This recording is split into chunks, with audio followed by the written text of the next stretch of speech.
Hey YouTube, this is the start of the third part of this build. Hopefully it will be the last part, but probably there will be 4 parts and and I wouldn't be surprised if there was 5 parts because there's surprisingly a lot of stuff to do, and I know the bench looks like it's pretty much done. It's standing up. But there's some behind the scenes stuff, and here's a good example of what I'm doing today is I have my fancy tripod and camera set up today to take some nice photos of this build. I did a little bit of photography and I'm still not very... I got all the bolts in and I'm pretty happy with most of them, so this one's pretty good. Little wobble. This one over here, very happy with this one.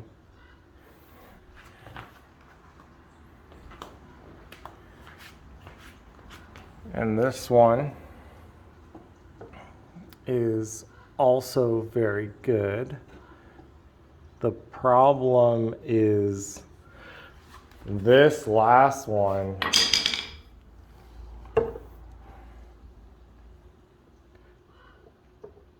is a little off. And I think that's because as I were hammering, they're not perfectly flat. They look okay to me. But like over here, there's definitely some space. And over here, there's a lot of space. So I guess that's why we got these washers. And so I am such a beginner that I don't have a wrench. And I need to go through my wife's toolbox to see, perfect, to see if she has a wrench. This should work.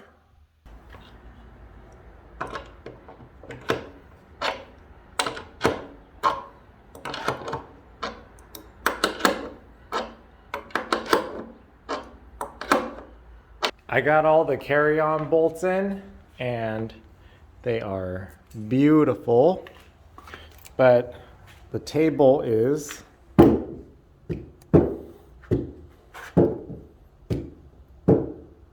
very wobbly. So then I just go into our kitchen here. Kitchen, living room. This is where I kind of hang out a lot to do research. I literally Google how to level table legs.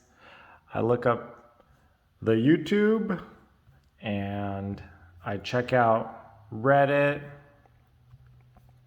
This one kind of made a little funny comment about, is the floor flat?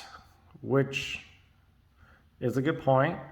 This one talks about using shims, and this one gets into a little bit more detail about how to cut them flat. So I'm gonna go ahead and do a little bit more research. So before doing the research, we knew it was kind of this one and this one because it was rocking between the two. And you can kind of see in the video that it's a little bit higher over here compared to this one that's pretty flat. And I've been chiseling at this a little bit to try to get that flat. And the videos that I've watched says you basically need to get this flat, whether it's with a saw or a sander. I've been trying to use the current tools I have, but they don't seem to be working very well, so I might have to do what my wife said and pick up a sander. So I don't have any power tools like a sander or an angle grinder, but I did just remember in my last video a subscriber, her name or his name is Ash Justice, and they commented to hold the Ryobi saw just perpendicular and start cutting it, and it's called a flush cut. I didn't know it would work so well, but it's working surprisingly well, and just gonna try to even this out a little bit so the table's not so wobbly.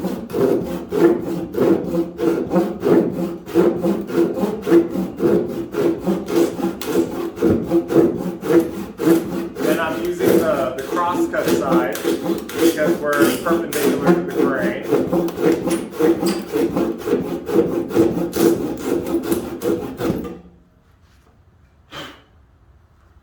All right, let's see. It looks a little bit better after those flush cuts, but definitely still wobbly, so I'm just gonna keep working on that. There is significant improvement in terms of wobbliness. So it still wobbles a little bit, but it looks like it's a millimeter or two, where previously the wobble was like 1 centimeter. And I don't even know if I'm doing the flush cuts correctly. So the way I am trying to do the flush cuts is kind of going in a circle to make slightly angled cuts, and then smoothing everything out. I don't even know if this is a method, but I kind of just made it up.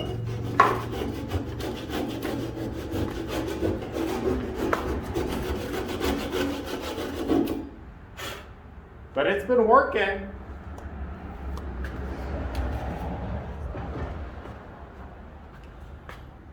It's not the most pretty, but it's flat-ish.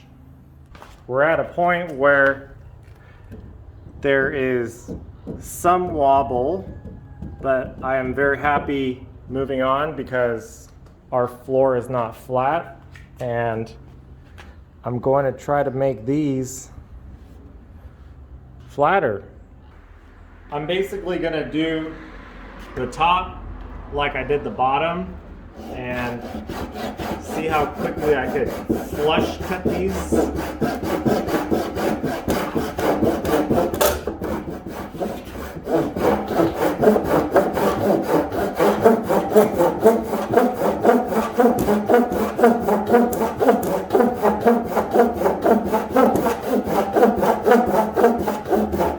Again, using the crosscut side.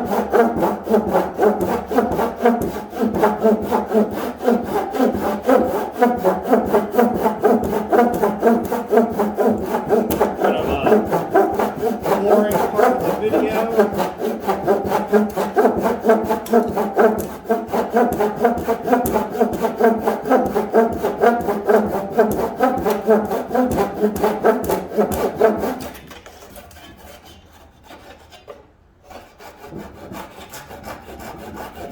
Try to smooth it out a little bit.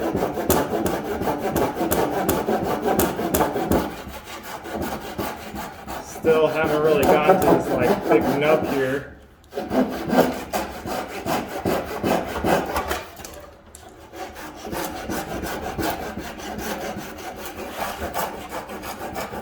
This is why I kind of like walking in a circle, so I could smooth it down from different angles.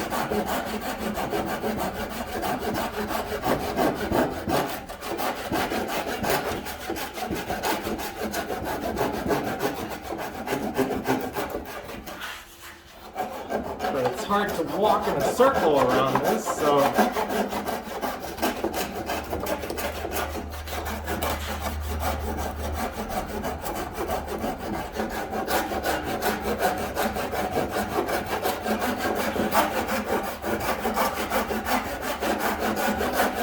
this is the best we got.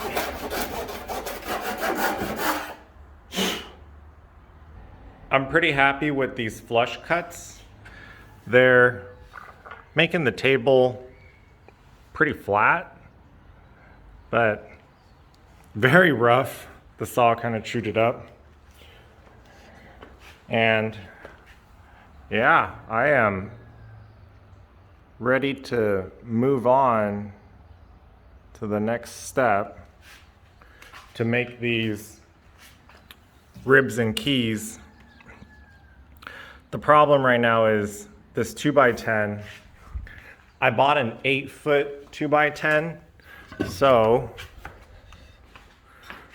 it's too short. I'm debating if I should go grab another piece. Obviously, initially, if I bought the 10 feet ones, I would have plenty of leftover 2x10. So I might end up using a 2x4. It's obviously not gonna make the table as strong. And the 4x4s are great. Like, these are perfect. There'll be plenty of excess from those. But I'm actually gonna take a break right now to figure out what this is. I'm gonna take some photos and post it on Reddit, maybe make a few crosscuts, maybe shave off the top of this to help identify what hard wood it is, or even if it is wood. We were at a Habitat for Humanity. My wife and I, we just like to go to those for fun, and saw this for $35. It feels very solid. So if it's an actual expensive piece of wood, I might save it for something and go buy regular 2x10s for the top. I put the table on the bench to help get the hinges off, door handle, and just to see if we can get some information about this material. I don't think I'm gonna be posting this on Reddit asking for help anytime soon, because this is what we started with. So I cut that off, and it looks promising. It looks like some sort of hardwood material. There is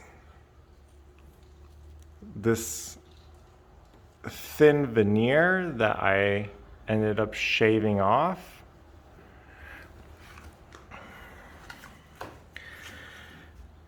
And yeah, this section looked really good, but I'm pretty sure the rest of the door is just particle board. And I'm still gonna use it.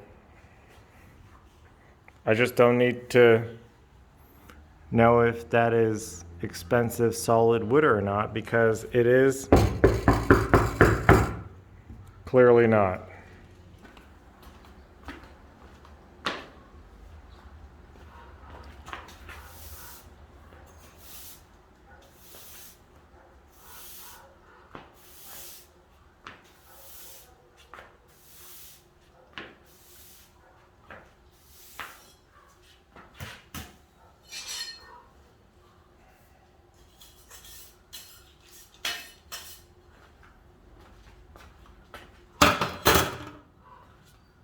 I'm a little sad the door is not a fancy hardwood, But we're gonna start marking the ribs, and this happens to be 42. The middle will be 21. And I actually marked it off-centered initially, so I have to re-center that and make my cuts. All right, I finally got the markings correctly. they look pretty bad. And going to make some chisel marks because in the last video, a commenter and subscriber, I think his name is Byron Service, said to, instead of doing the knife marks, we're gonna try with some chiseling. I'm making my rib and key piece cuts, but I don't know how to cut like this part. The good news is I feel like I'm cutting pretty straight, and when I watch Rex Krueger's video in our kitchen and living room, he literally just draw a notch in the center of each apron, saw down the sides, and carefully remove my waste. I've scrubbed a piece of 2x2 takes a hammer to it. Okay, we'll see how this goes. I haven't hammered this side, so I don't know what it's like, but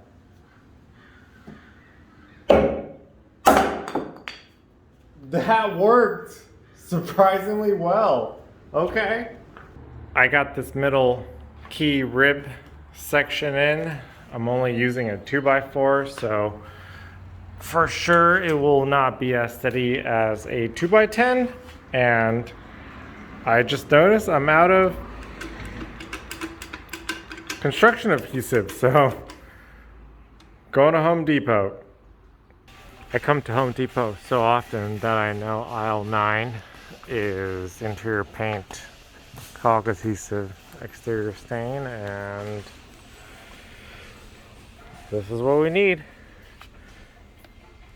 $2 for liquid nails, construction adhesive.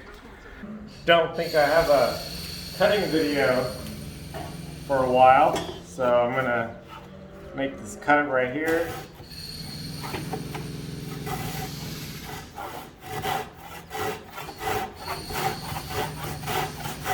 That looks like a pretty good start.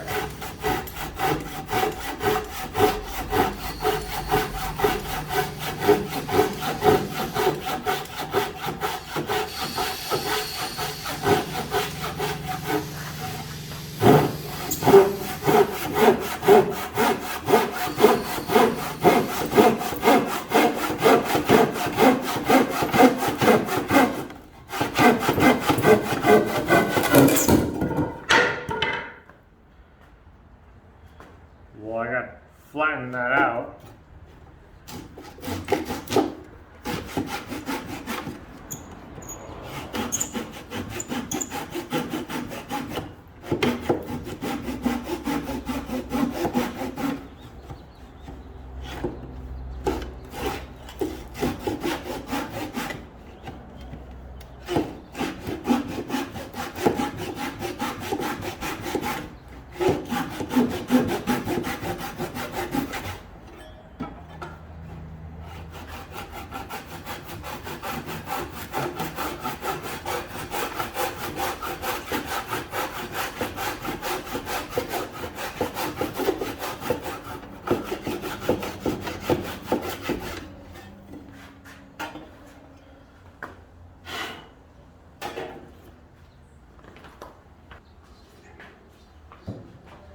So I've just been doing some measurements.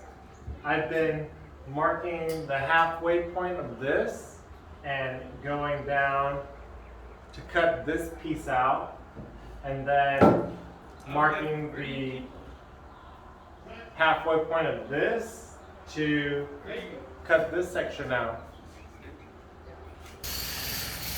Alright, so I'm going to make a cross cut and a rip cut right now in real time, and we'll see how quickly I can do it.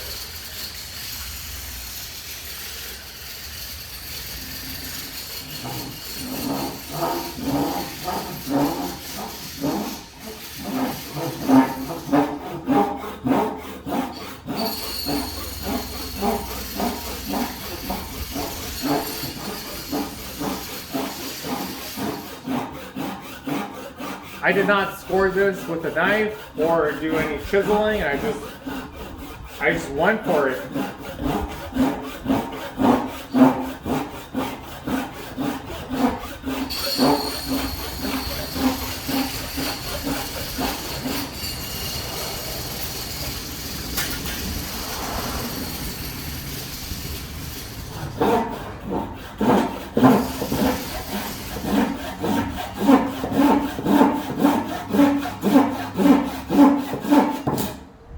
Whoops.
All right, that was the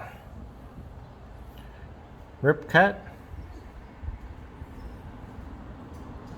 Good job focusing, cell phone. This was the cross cut. Beautiful.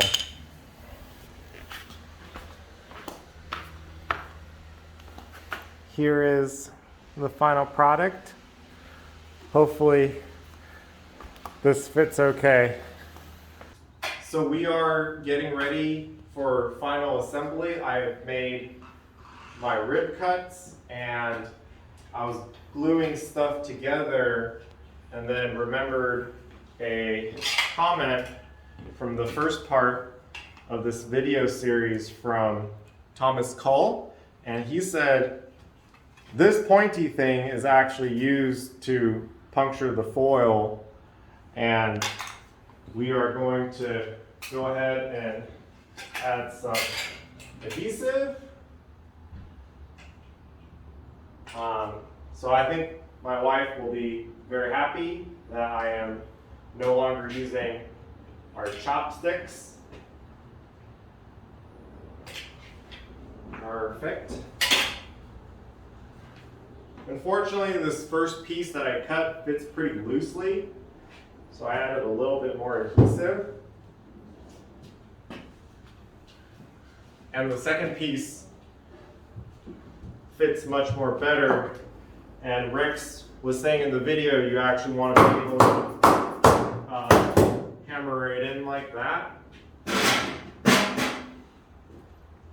And now we're going to do this last bottom piece here. And you can see I'm actually wearing shoes today.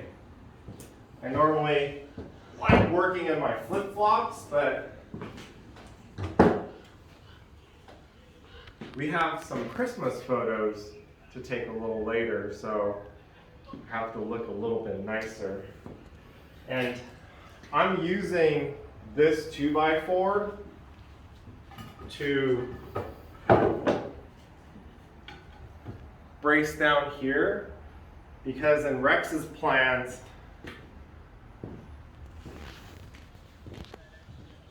he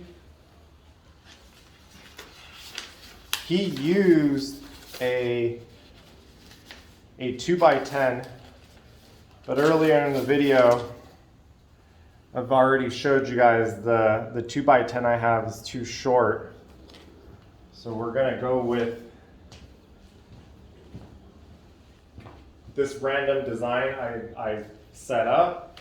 I'm going to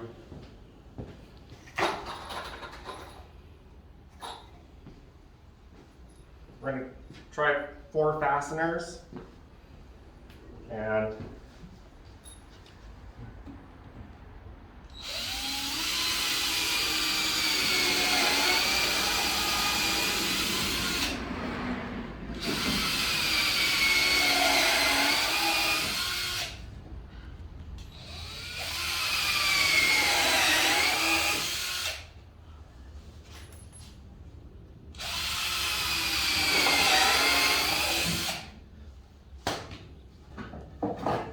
getting more comfortable doing those. Gonna clean up a little bit.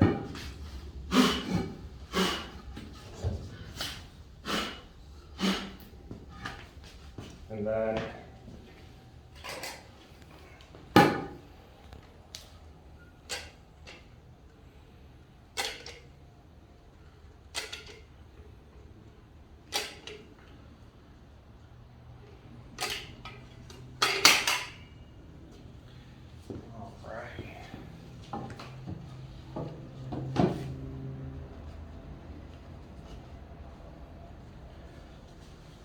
that looks like it is in place. So we got this piece in, and we're just going to put in a few fasteners. Gonna change that out. I can see why people have 2 sets of drills, so they don't have to keep changing these out, and that'll be more convenient, but for now we're using 1. And got my fasteners here.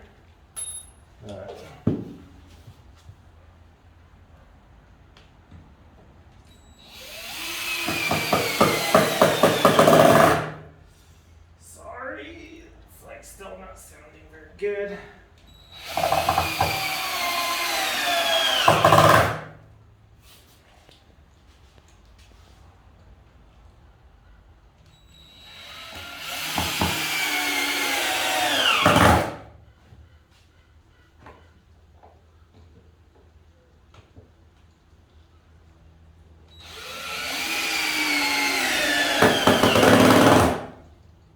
Awesome. Thanks for filming. I lied, and here is another final step. I forgot to put in these diagonal half flaps that will go here. This is the design that I went with.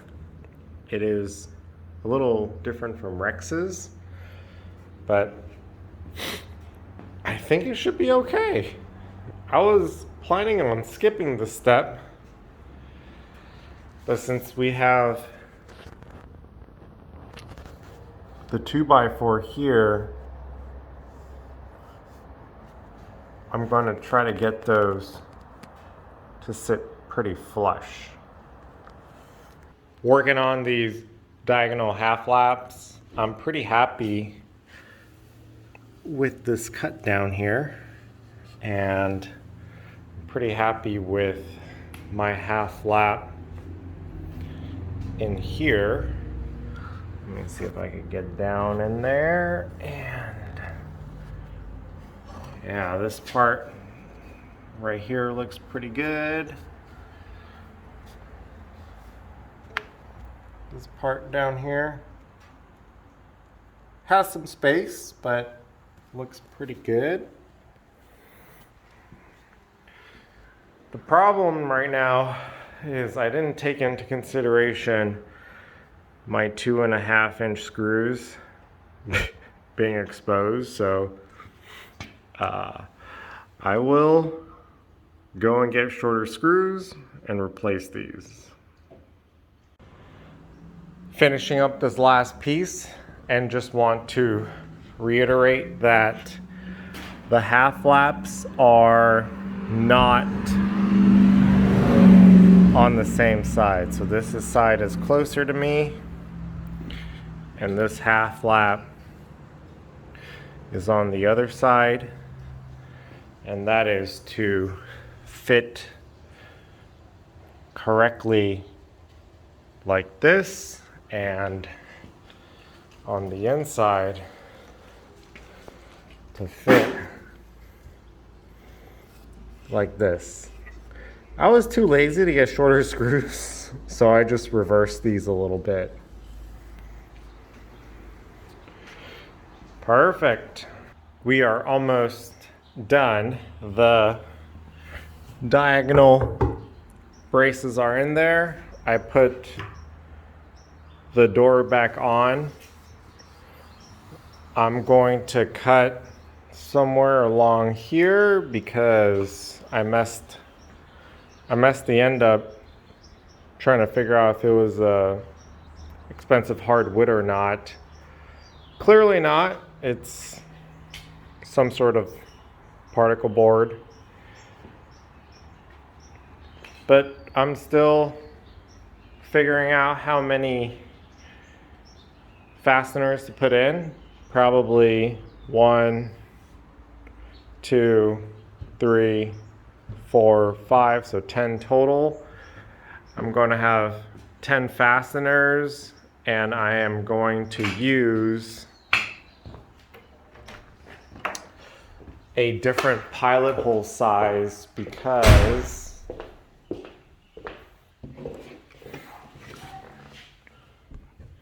according to the internet on how to drill pilot holes, you want this workpiece to have a bigger pilot hole, which is what I got here. This is a 3/16 that I'm going to use for this top workpiece, and then this substrate I am going to continue using my small 1/8. I was going to get ready to use my countersink bit, but it doesn't fit into the drill, so we're not countersinking. We're gonna get all of our fasteners in and call it a day.